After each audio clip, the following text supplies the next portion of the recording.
Aave is a decentralized finance protocol that enables users to lend and borrow cryptocurrencies.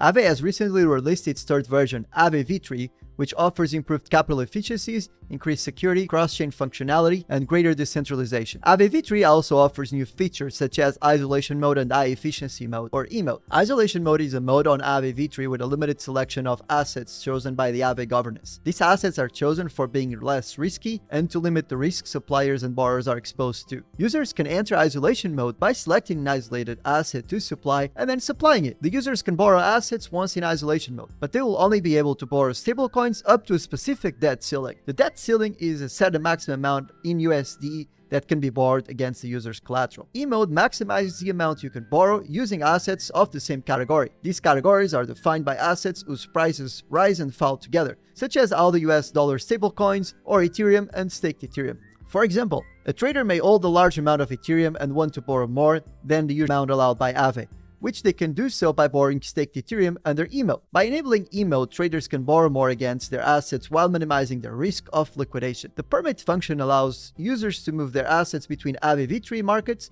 on different networks. So if you're supplying Bitcoin on Ethereum but want to move it to Polygon network, you can just sign an approval message instead of signing a transaction on the network and paying gas fees. Through optimizations, gas costs have been reduced around 20 to 25% in Aave v3. To move assets between Aave v2 and Aave v3, you need to withdraw your funds from v2 first and supply funds into v3.